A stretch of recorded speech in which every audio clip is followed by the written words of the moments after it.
This is Costa Brava, Catalonia's wild and beautiful coastline. Rugged cliffs plunging into turquoise waters, hidden coves, and fishing villages that have inspired artists for generations. In this series, we're exploring 3 very different faces of this region. We started in Cadaqués, that whitewashed village clinging to the rocks. Now we're heading inland to Figueres, a city that doesn't touch the sea but pulses with its own surreal energy. Figueres is Salvador Dali's town, and his theater museum is the crown jewel. I am about to step inside his greatest creation, but wait a minute, let's go step by step. Before I get to those melting clocks and optical illusions, there is a road to travel. I am leaving Cadaqués behind, making a quick detour to Empúria Brava, Spain's Venice, its winding canals and sprawling beaches, before finally rolling into Figueres. So let's hit the road. Alright, you guys, I'm leaving Cadaqués. Ever since I moved to Spain, I've always wanted to come here because everybody talked so positively about this place, that it was amazing and everything. It's okay, it's not a bad place, but it's definitely not of my favorites. I've seen places in Spain that are way better than this one.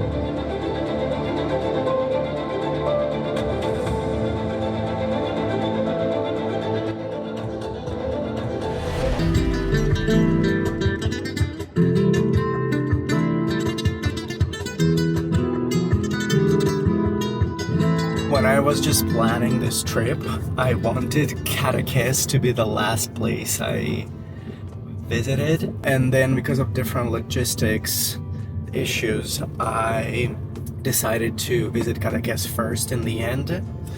And you know what? For now, I don't regret it. I don't know what's gonna happen in the next places I'm going to, but I feel like they might actually be better than Cadaqués. Today I left Cadaqués and I'm currently in Empúria Brava, Spain's Venice. I just had lunch and now just having a slow stroll along the beach. The beach here is very, very wide. It's actually very unusual. I've never seen such a wide beach at Costa Brava. I thought it was more of a thing in Andalusia, for example. But here, yeah, I was surprised. But anyways, I'm gonna go and see a little bit of the canals. All right, you guys, I just made a great discovery. I was about to leave and go to Figueres, but then I decided to have a cup of coffee and I discovered this great boulangerie, a French boulangerie, and look at the pastries they have. They're amazing. I got myself a banoffee, banana and chocolate with a cookie base. I mean, French pastries made by the French. What could be better? The combination of different textures and flavors is amazing. But this very pastry seems like a little dry maybe, so I suspect it might have been sitting there for a while. And I don't understand why this place is not more popular. I don't get it. All of a sudden, there are 6 people that turned up right now, which is good for them. I'm still in Empúria Brava. I wasn't actually planning on coming here, so I hadn't looked up any information about the place, but it looks like a typical beach place that's probably extremely busy during the summer and then dies out during the winter. The views are great. There are canals here all around, and sometimes it seems like a place is very close, but then sometimes there are no bridges, and then it actually takes you a long time to get to the place. But anyways, I think it's time for me to leave, and I'm heading towards Figueres.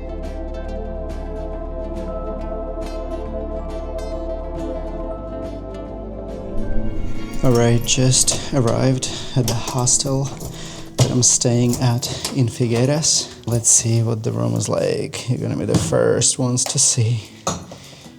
Oh my god, this hostel. And there is my own bathroom. Oh my god, after that tent in Cadaqués, it feels like a 5-star hotel.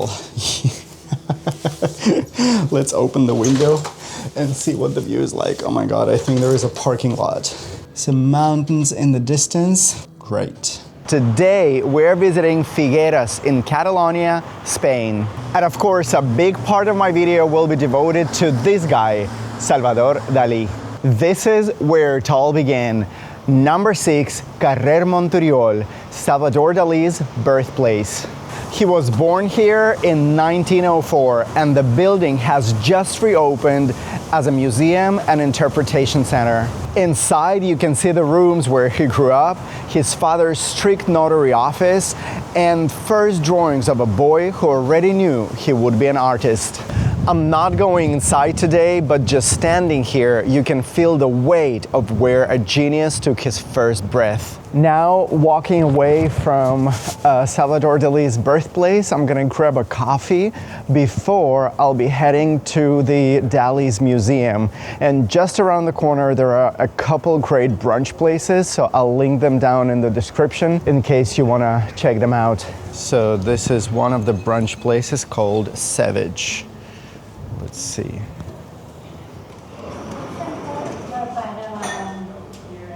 Hola.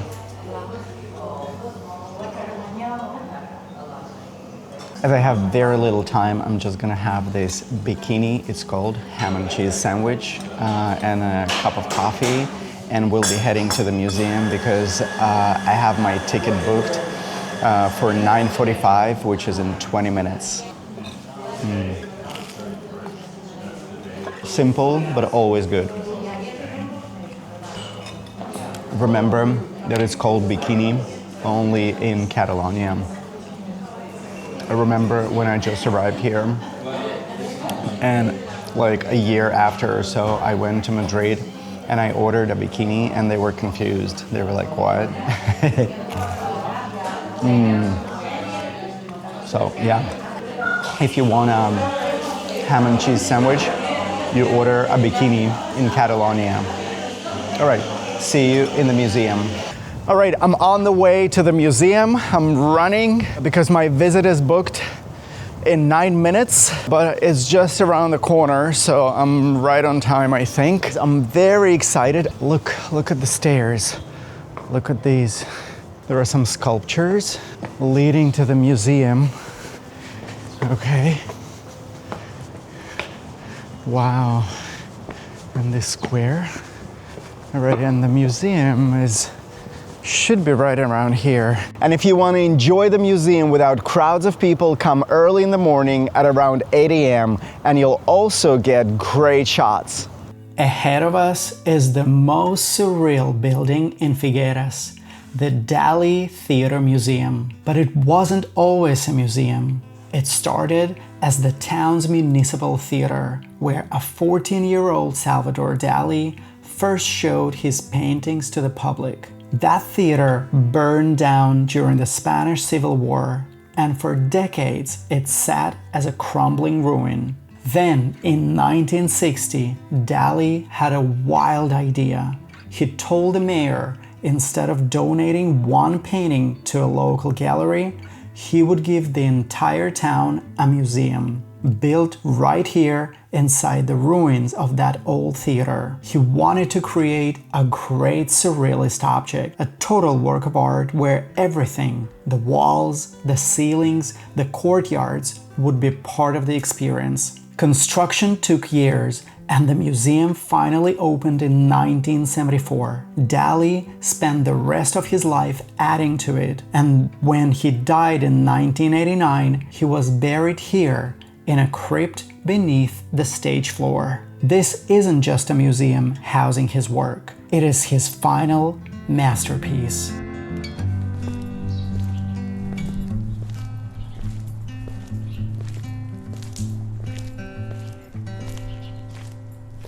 Welcome to what Dali called the world's largest surrealist object. And yeah, he's not wrong. This is the Rainy Taxi, a Cadillac with mannequins inside getting rained on. Dali said it represents a man and his lover trapped in a machine of desire. Or maybe he just thought it looked cool.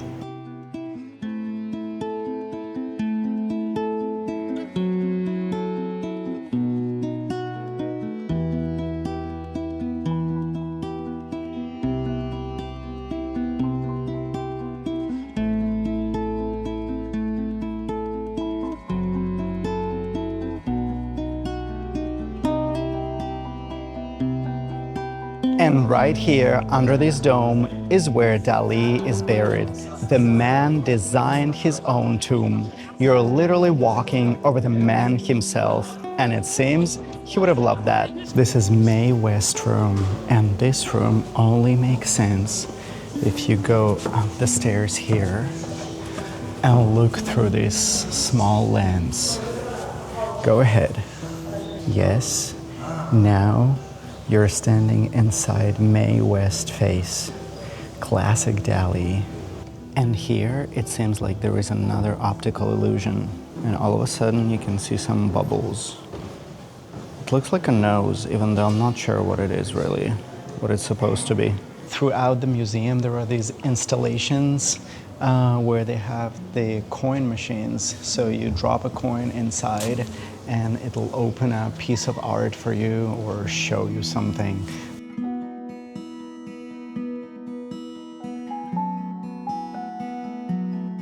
If you want to take a break from the museum, you can get outside here. There is a very nice patio and you can relax, sunbathe if it's sunny like it is right now. When you're relaxed, you can go back and continue exploring.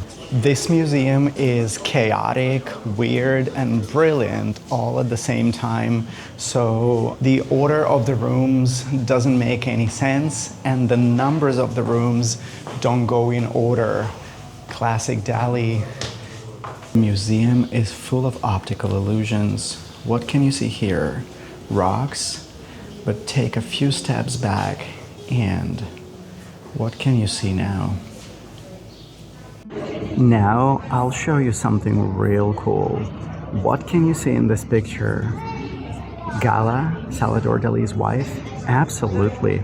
Well, what if I told you it's actually a picture of Abraham Lincoln? Have a look. Can you see it?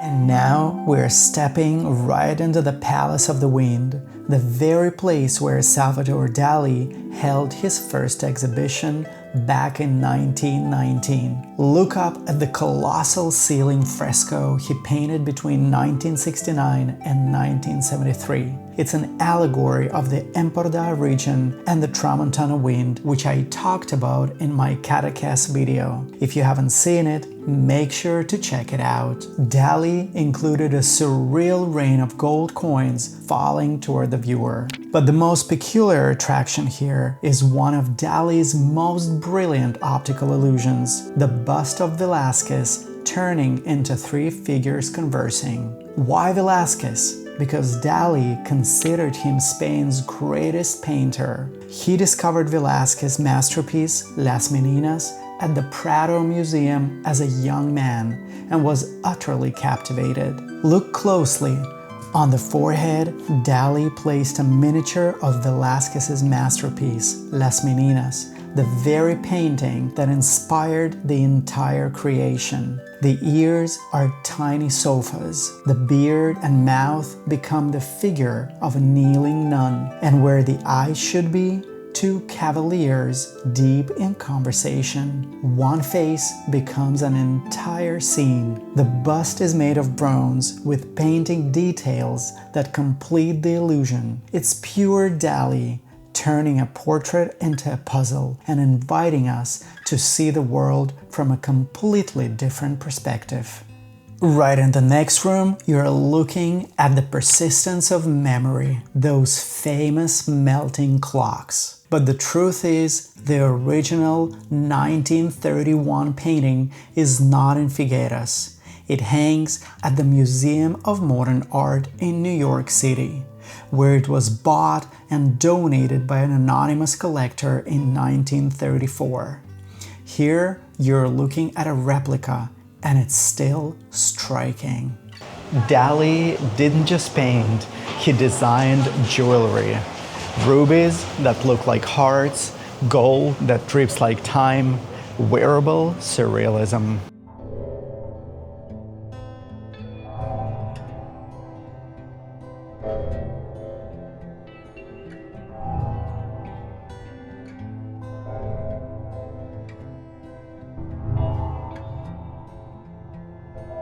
It's 11:45. I spent here exactly 2 hours. Absolutely loved the museum, but I wish I had actually booked a tour, because then I would have found out more information and understood it better. And I do recommend coming here the earliest time possible, book in advance. Now it's closer to midday and it's way too crowded and it's hard to be exploring a museum at this time. That's it at the museum. We'll be heading soon for lunch at the place where Salvador Dali used to have his breakfast. Once you leave the museum, take a left and you will find the Church of Saint Pere right next to the museum. Nothing too fancy, but this is where Salvador Dali was possibly baptized. Here is where the surrealist genius started,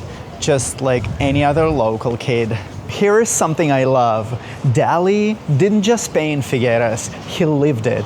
And his home away from home, Hotel Duran, and the restaurant, just a few blocks away from here. And this is exactly where I'm heading now.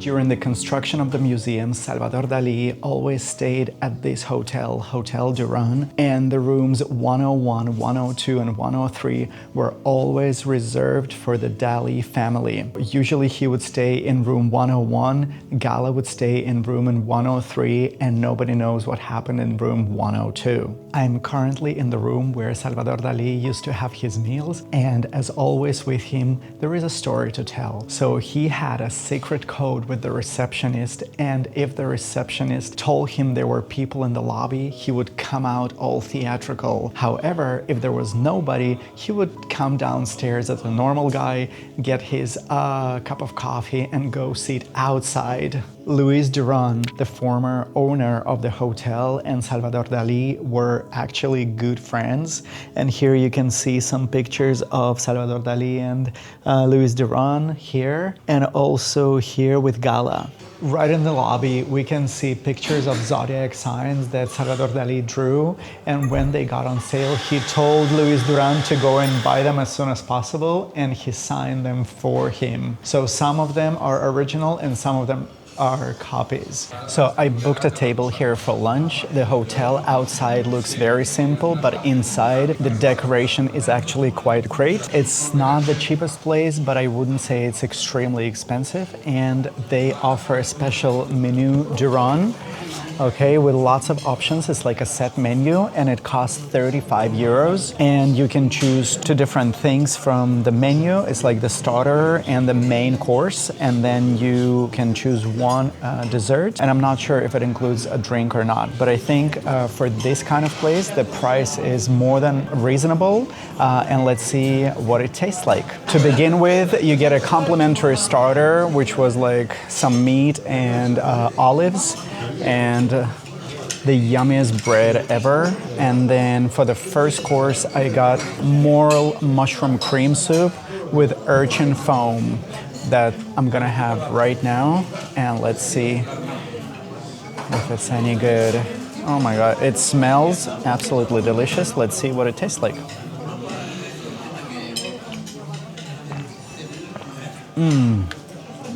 Okay. It's a bit too liquid for my liking. I would have liked it to be more dense, but the taste,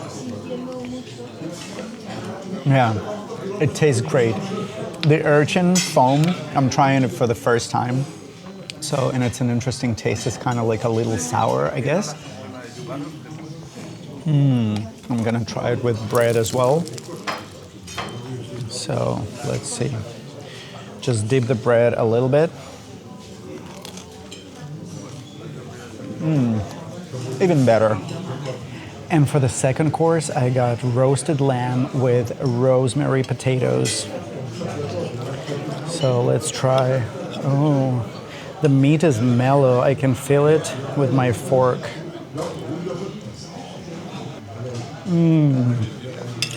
Oh my God. This can't be compared to that meal I had at Toca al Mar, where I had like 10 croquetas for like 45 euros.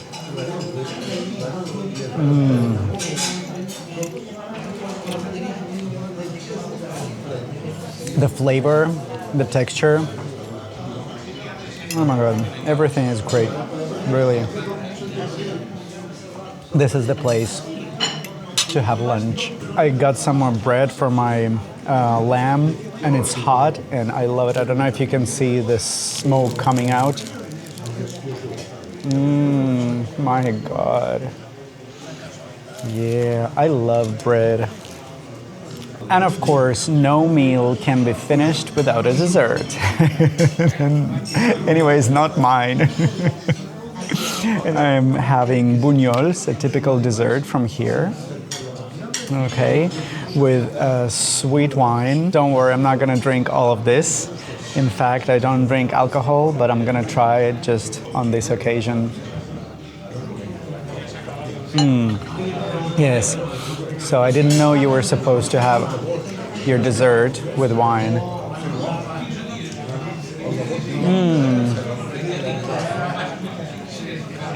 Really good. I could say I absolutely loved it. It's way better and cheaper, surprisingly, than the meal I had a couple days ago at Toca al Mar. Sometimes you get this amazing quality for a reasonable price, and then you go to the beach and you're basically overpaying a lot just because of the location and because of the views. It is what it is. I'm gonna finish my dessert and we're moving on to the next landmark. This is La Rambla in Figueres, the city's main artery. It was built in 1870s when the railway arrived. Suddenly, Figueres became a European crossroads. It was the main point connecting Spain and France. Salvador Dali himself used to stroll these pavements. He even once said, "I'm Figueres and Figueres is me." Under these trees, there were street performers, flower sellers, and even political debates have happened for over a century. This is where the city breathes. This is the installation called The Face of Dali. It's painted on the ground and reflecting on this metal construction, and this was made apparently by his friend Pichot.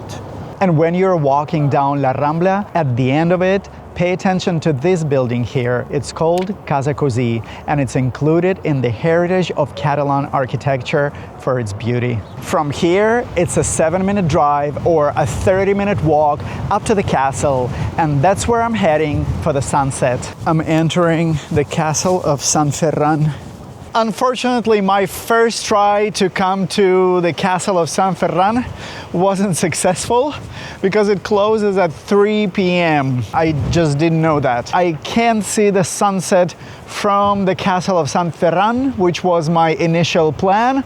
I'll try and walk around and see if I can find a place where I could actually watch the sunset. Tomorrow morning, I'll try and come here and visit the actual castle if it's possible. In the winter, they're only open until 3 p.m. In the summer, until 8 p.m. But it says here, right here, that during the Easter week, they're supposed to be open until 8 p.m. It's Easter week now and they're closed. So who knows, whatever. It's funny, but I didn't get to see, to visit the castle. Inside the Sant Ferran Castle, there is a huge esplanade, 12 football fields of open stone. They built it to hold 6,000 soldiers, but the fun part is that they never saw a battle. The sheer size of this construction scared anyone who even thought of trying. Underneath the castle is the largest cistern in Europe, 10 million liters of water. Can you even imagine that? Dali's childhood home is down there somewhere, and he used to ride his bike up here as a kid. I like to think he was already dreaming of those weird melting shapes he'd later paint. The sun dips behind the Pyrenees, and the stone of this 18th century fortress glows gold. That's the Gulf of Roses in the distance. The same view that Dali saw as a boy, the landscape that seeped into his dreams and made its way onto his canvases. Figueres is a city that refuses to take itself too seriously, yet demands you stop and look more closely. It's a place where a ham and cheese sandwich is called a bikini, where a museum is a world of its own, and where one man's genius and eccentricity left an imprint on every corner. But this trip isn't over yet. After that quick detour through Empúria Brava's canals and this surreal day in Figueres, our next stop is a medieval walled town perched on the coast, a place of cobblestone streets and sweeping sea views where the past meets the present. Tossa de Mar. So subscribe, hit the bell, and join me as we continue along Costa Brava, because the best views are still ahead. See you in Tossa de Mar.